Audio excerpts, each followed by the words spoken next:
حوار مصطفى شوبير مع سيف زاهر يوضح لنا اننا امام حارس بجد وعنده طموح يوصله لابعد مكان ممكن تتخيله.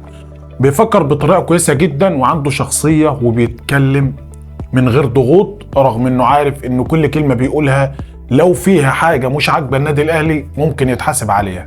سيف زاهر سأله عن كذا نقطه مهمه جدا، لكن ردوده تبين لك ان مصطفى شوبير هيكون عملاق في حراسه المرمى لاي نادي يلعب فيه والمنتخب مصر. وافتكروا كلامي ده، مصطفى شوبير قال لك القرار بشأن الحارس الاساسي الفتره اللي جايه لم يتخذ بعد، ومع ذلك سأتقبله ايا كان القرار هو ايه.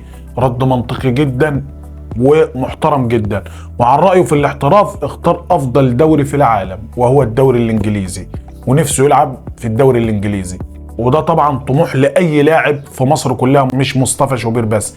وان محمد صلاح السبب ان كل اللعيبه يكون عندها طموحات عاليه جدا في الاحتراف، ودي عنده حق فيها بجد. محمد صلاح اثبت لكل اللعيبه المصريه ان مفيش مستحيل في اي حاجه، مفيش مستحيل مش اللعيبه بس. واحد هيقول لي انت عمال تكلمني عن مصطفى شوبير وكانه خد كاس العالم. يعني هو ما خدش كاس العالم ولا حاجه، بس ده حارس عنده 24 سنه، يعني شوف ممكن يلعب كام سنه تاني ان شاء الله، يعني ربنا يبعد عنه الاصابات. ده غير ان عنده من بطولاته مع الاهلي كتير جدا بالنسبه لسنه ده غير ان هو كان السبب في البطوله اللي فاتت اللي هي كانت في المغرب لما صد انفراد لاعب الوداد هنا في القاهره قبل ما نروح نحسم النهائي في المغرب، وتألق بشكل كبير في البطوله دي.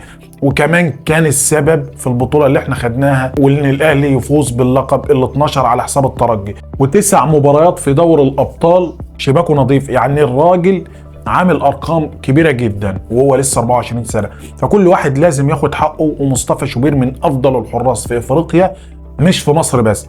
امبارح سيف زاهر بيساله بيقول له عن حراسه مرمى المنتخب، قال له انا بجتهد علشان اكون الحارس رقم 1 في المنتخب وفي الاهلي. طبعا ده حق مشروع ومنافسه شريفه بينه وبين اي حارس هيكون موجود معاه في المنتخب او في النادي الاهلي. لذلك مصطفى شوبير بعد فتره مش بعيده ان شاء الله يعني هيكون في حته تانيه وهيجيله عروض قويه جدا. وافتكروا الكلام اللي انا بقوله دلوقتي لانه يستاهل ده، ودي وجهه نظري، تختلف معايا او تتفق معايا كل واحد وله وجهه نظره، يعني هي في النهايه وجهات نظر ودي وجهه نظر. وانا بتكلم عن مصطفى شوبير واي حد لاعب متصالح مع نفسه بيقول لك والدي كان في بعض الاوقات سبب في مشاكل بتحصل لي علشان كل الناس كانت بتقول اني بلعب علشان ان انا ابن احمد شوبير، لكن انا فخور بوالدي. فده سبب من الاسباب اللي مخلياه غير اي حد عقليه ناضجه حتى في الردود. حتى بعد البطوله كلنا شفنا لما راح لحارس الترجي، البعض ممكن يقول لك عادي اي حد ممكن يعمل الكلام ده يعني عادي، لكن مش عادي ولا حاجه. انت شايفه عادي لكن هو مش عادي ولا حاجه.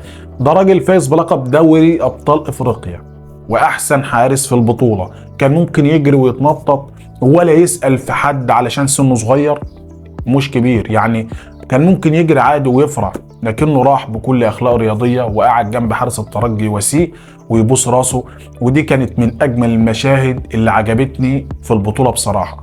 وافتكروا كلامي زي ما قلت لكم ان مصطفى شوبير هيكون اضافه لمنتخب مصر وهيكون في يوم من الايام افضل حارس في افريقيا. وافتكروا الكلام ده كويس جدا ان مصطفى شوبير هيكون في مكان تاني خالص وفي حته تانيه خالص في وقت قريب جدا، لانه مجتهد وبيلعب على نفسه وبيحاول وما بيأسي وبيفكر يكون الحارس الاول للمنتخب.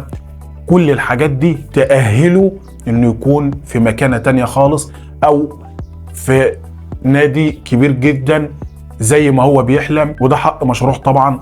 رغم ان النادي الاهلي من اكبر الانديه، يعني من اكبر الانديه في العالم، دي برضه وجهة نظري، ويعتبر النادي الاهلي تاني اكتر نادي في العالم واخد بطولات بعد ريال مدريد.